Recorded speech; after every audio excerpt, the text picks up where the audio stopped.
Madame, Monsieur, bonjour et bienvenue à votre rendez-vous d'actualité de la télévision rwandaise dont voici le sommaire. Pour la toute première fois au Rwanda, l'hôpital militaire de Kanombe, des opérations liées à la chirurgie partiale du foie et au traitement de tumeurs suspectées d'être cancéreuses ont été réalisées. Au sommaire également, nous ferons un retour sur la date du 20 avril 1994 où le gouvernement génocidaire continuait à mettre en œuvre son plan d'extermination des Tutsis dans les régions du pays pendant le génocide perpétré contre les Tutsis au Rwanda en 1994.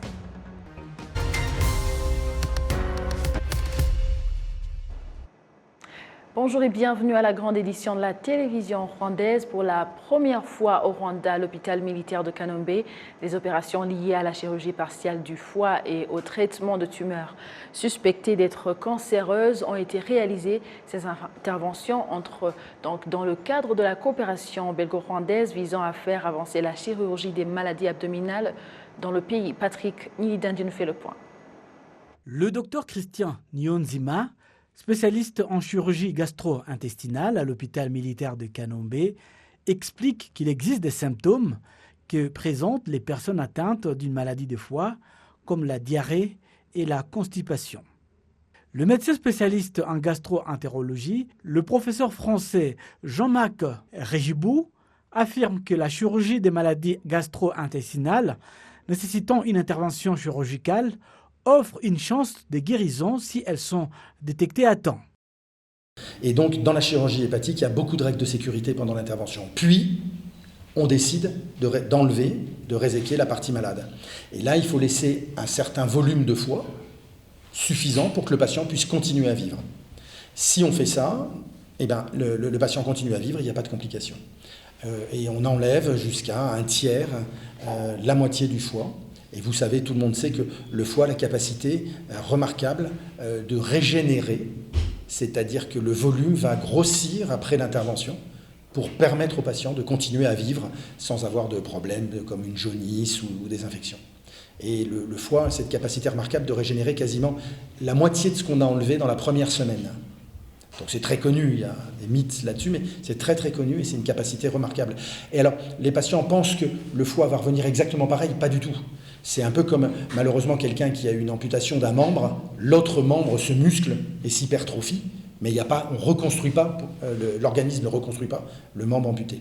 Mais là, le foie grossit en volume, augmente son volume. Certaines personnes qui ont subi une intervention du foie et des reins se disent heureuses à l'issue de ces interventions car leur vie s'est améliorée. La direction de l'hôpital militaire de Kanombe indique que sur 18 personnes qui ont été examinées depuis mardi de cette semaine, 8 d'entre elles ont des problèmes particuliers qui nécessitent une intervention chirurgicale. Jusqu'à présent, les médecins spécialistes ont opéré 3 patients. Normalement, ce genre d'intervention chirurgicale coûte entre 80 000 et 100 000 dollars américains. Ceux qui le font au Rwanda le font à un prix bas et utilisent les assurances de traitement dont ils disposent. Au moment où le monde entier traverse des crises perpétuelles qui mettent à mal la vie de la population, les spécialistes de la santé mentale préviennent contre le risque de tomber dans la dépression et d'autres pathologies, donc les pathologies qui sont liées à l'incertitude de l'avenir. Le docteur Wizoza Lutaisile souligne que la jeunesse constitue la catégorie la plus exposée à ces risques, donc raison pour laquelle elle nécessite un accompagnement particulier. Être humain à 24 heures dans la journée. Et la manière dont il gère ces 24 heures déterminera ce qu'il sera demain.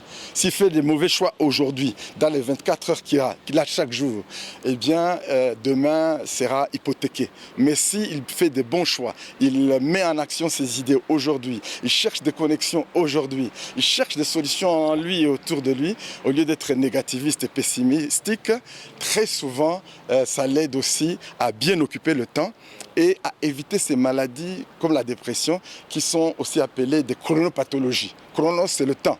C'est-à-dire des maladies qui sont dues à l'ennui, au fait qu'on n'est pas occupé. Et donc, on va prendre la drogue, on va prendre l'alcool, parce qu'une des raisons dans la jeunesse qui amène beaucoup à consommer l'alcool et la drogue, c'est souvent soit le manque d'affection qu'ils ont trouvé dans la famille, soit les violences domestiques qu'ils voient, la maman dont est victime, ou l'atmosphère même négative de la famille. Et donc, ils vont chercher cette atmosphère apaisante et sociale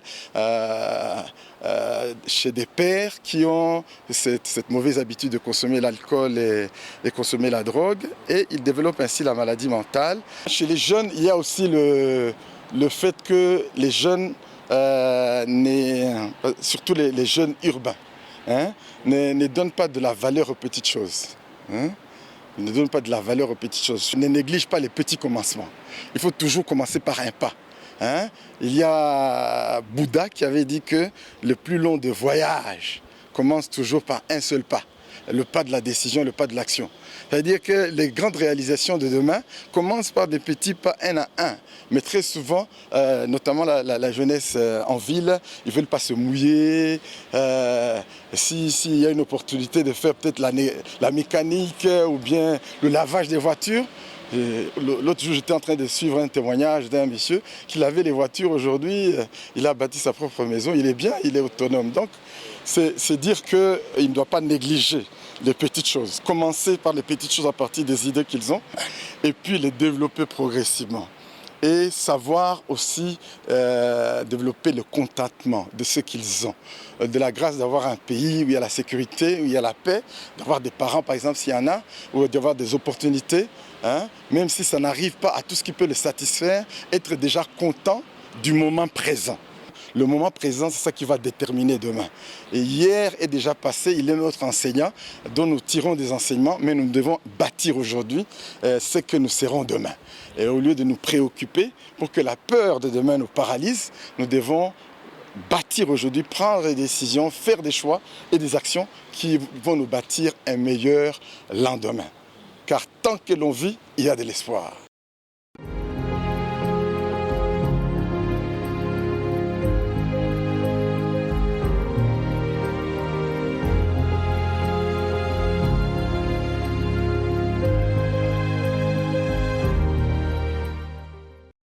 Nous sommes dans les 100 jours de commémoration spéciale du génocide perpétré contre les Tutsis au Rwanda en 1994 et la date du 20 avril 1994, le gouvernement génocidaire continue à mettre en œuvre son plan d'extermination des Tutsis dans toutes les régions du pays. Dans l'esprit de mémoire, unité et renouveau, sans être exhaustif, faisons le rappel de quelques sites de massacres de Tutsis qui ont été commis le 20 avril 1994.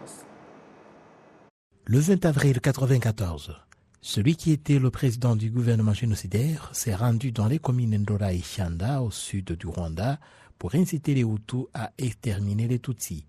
Ce jour, dans la ville de Butare, le préfet Nsabimana, qui avait été investi la veille, a organisé une réunion des responsables locaux à la préfecture pour planifier la mise en œuvre du génocide dans la préfecture de Butare.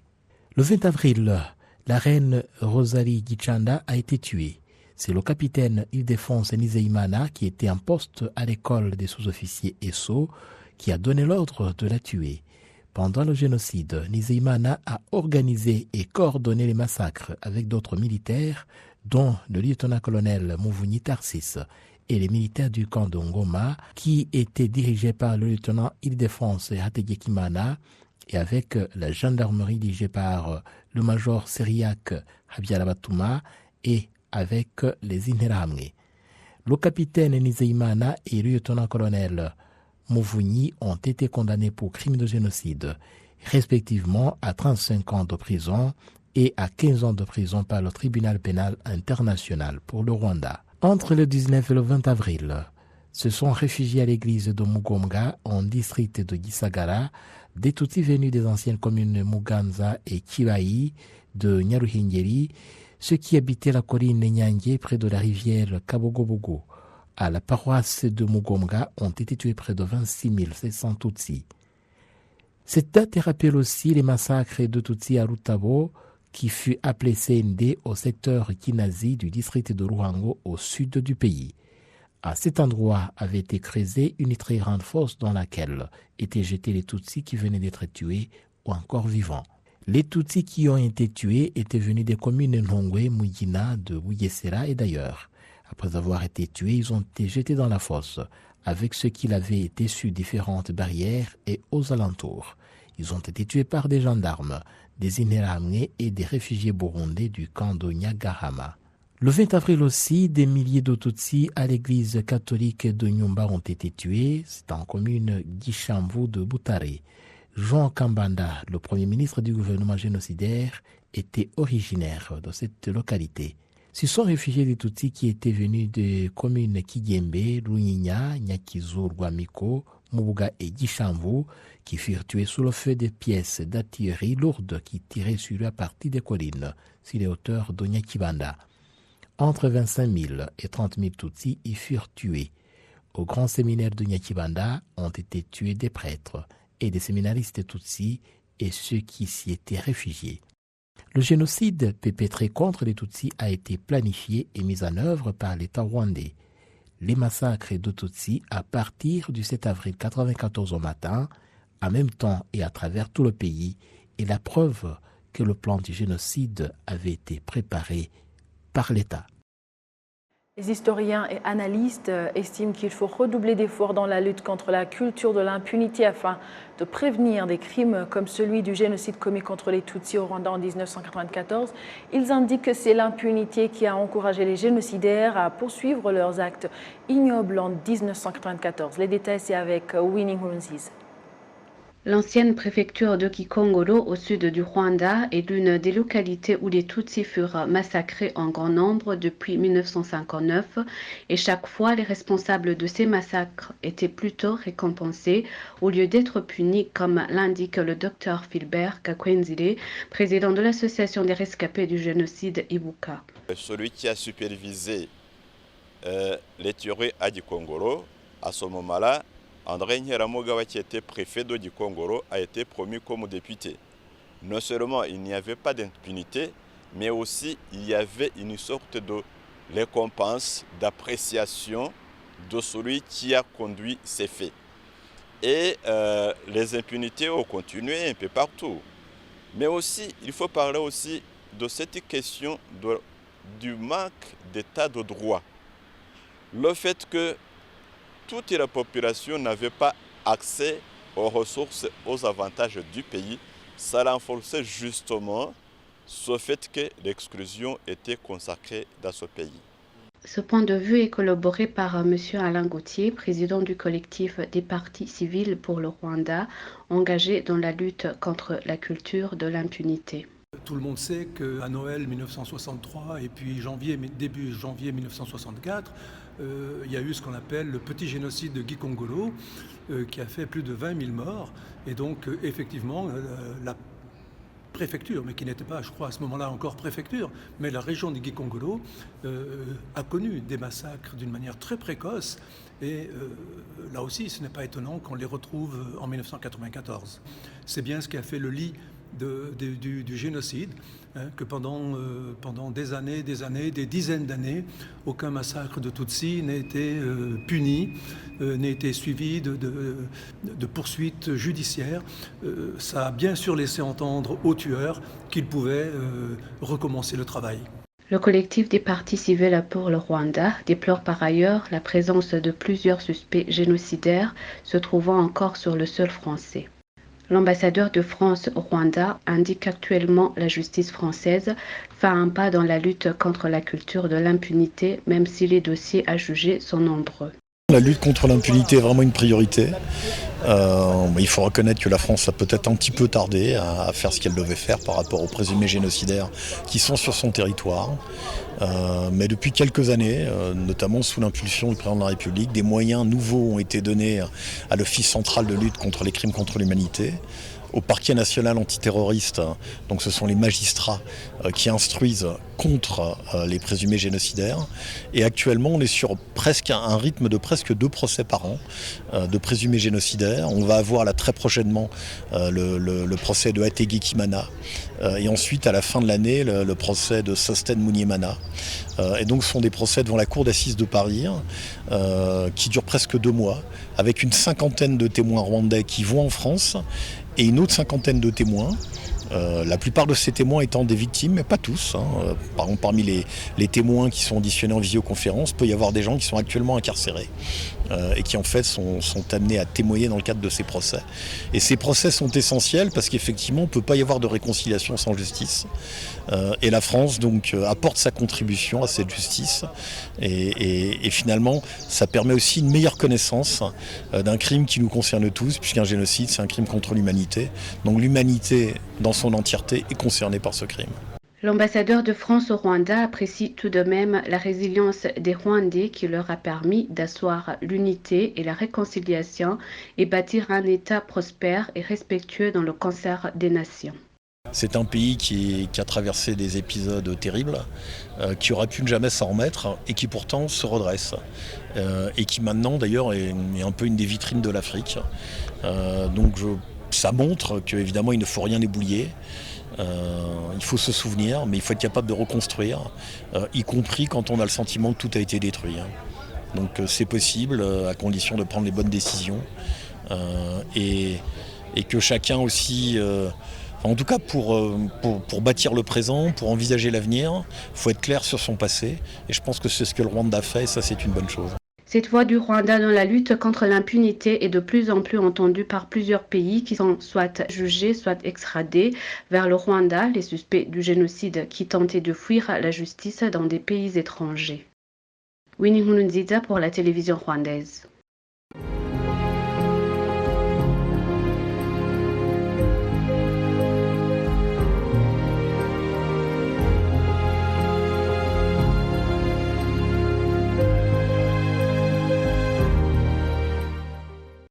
Parlons maintenant de la sécurité à Khartoum, dans la capitale soudanaise. Il y a depuis 3 jours d'intenses combats entre l'armée régulière et les paramilitaires. Ce sont des affrontements qui ont déjà coûté la vie à près de 200 civils et fait 18 000 blessés. Nous sommes avec Alexis Nizeyman, analyste en politique africaine et internationale. Il fait l'analyse sur le conflit qui fait toujours rage au Soudan. Alexis, bonjour et merci de répondre à notre invitation. Je vous en prie. Alexis, comment en est-on arrivé là, pour commencer? Depuis le renversement d'Al-Bashir, il y a eu 2 généraux qui ont géré ensemble le pays, mais aujourd'hui, ils se rivalisent pour commander le pays. C'est le général Abdel Fattah al-Burhan et Mohamed Hamdan Dagalo, connu comme Hemeti. Abdel est le leader des forces armées du Soudan, les forces régulières, alors que Dagalo, connu comme Hemedi, est le leader du groupe de paramilitaires des forces de soutien rapide, formé par en plupart des anciens combattants connus sous le nom de Janjaweed. Alors, ces 2 généraux ont combattu ensemble au Darfour pour contrer les insurgés depuis 2003. Durant cette période, Burhan était le commandant de l'armée au Darfour, alors qu'Hemedi était le chef de rébellion de Janjaweed. Alors, ils ont travaillé ensemble aussi pour renverser le pouvoir de Bashir. Et ils ont gouverné ensemble. Burhan était le chef et Hemedi son adjoint, le chef du pays. Alors, aujourd'hui, ils se déchirent entre eux pour la suprématie de gouverner le pays, car Hemedi accuse de Burhan de vouloir instaurer l'ancien pouvoir de Bashir. Donc, un peu de mots, c'est comme chacun lutte pour son cas, mais pour être à la tête du pays, l'un accusant l'autre de vouloir mettre en place, je dirais, un gouvernement démocratique gouverné par des civils. Alors, Alexis, ici, on comprend que ce n'est pas quelque chose qui a commencé hier ou avant-hier. Mais actuellement, alors, comment toi, en tant qu'analyste, comment décrirais-tu donc le fait? Qu'est-ce qui alimente ce conflit? Je dirais qu'il y a deux faits qui sont à la base de ce conflit. D'abord, le conflit est alimenté par la divergence de ces deux chefs de guerre en ce qui concerne la politique et gouvernante du pays. Burhan se voit comme une élite de la classe qui a toujours gouverné le Soudan, c'est-à-dire les peuples du Khartoum et ses environs et ceux du fleuve Nil, alors que Hemeti se considère comme une voix et rédempteur des peuples périphériques marginalisés, c'est-à-dire Darfour, le Kordofan et autres, je dirais, autres peuples lointains qui ne sont pas tout près du Khartoum ou bien tout près du fleuve Nil. Alors, on ne peut pas cependant ignorer le rôle des acteurs étrangers, vu que ce pays a récemment renoué des relations diplomatiques avec les États-Unis d'Amérique. Les gens se souviennent qu'il y a eu une coopération datant de longtemps entre l'armée soudanaise avec la Russie et d'autres pays du Moyen-Orient. On sait que Bachir avait envoyé les militaires au Yémen. Alors, on ne peut pas ignorer ou bien mettre de côté, je dirais, le rôle des acteurs étrangers. Et le deuxième fait qui alimente ces tractations entre les deux généraux, c'est qu'on était proche de la remise du gouvernement au civil. Alors, pour les forces de soutien rapide gouvernées par Hemeti, il ne se sentait pas bien intégré dans l'armée. Et donc, chaque général luttait pour, je dirais, la survie de son camp, mais aussi pour pouvoir gouverner ultérieurement après, je dirais, la transition des civils. Alors ici, Alexis, donc, tu viens de mentionner donc cette question, c'est proche de la remise du gouvernement donc, au civil. Comment est-ce qu'on pourrait décrire les conséquences de ce conflit sur le Soudan et aussi sur la sous-région? Je dirais que les conséquences sont immesurable. Le pays, je dirais que le pays n'est pas encore remis de ces querelles de la guerre du Darfour, on s'en souvient, ainsi que la scission qui a donné naissance au Sud-Soudan, plus encore les conséquences du renversement par Al-Bachir. Je dirais que le pays risque de tomber dans le gouffre que vit aujourd'hui la Libye. Elle peut devenir un bastion des groupes terroristes, vu sa proximité à la Libye, aux pays du Sahel, ainsi que les pays du Moyen-Orient par la mer Rouge.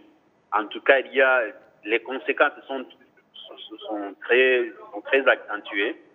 Et je dirais que c'est un problème qui concerne le continent tout entier. Ici, on pourrait se demander si on ne risque pas d'avoir une autre Libye sur le continent. Qu'en penses-tu? C'est ce que je disais. Si ces conflits continuent sans intervention de l'Union africaine et des pays de la Ligue arabe ou bien d'autres acteurs internationaux, on risque de voir la Libye au Soudan avec beaucoup de je dirais de groupes armés, beaucoup de groupes terroristes. En tout cas, ce risque est là. Oui. Merci. Je comprends. Merci beaucoup, Alexis, pour votre décryptage. Je vous en prie. Je vous remercie. On revient pour l'actualité internationale dans un instant.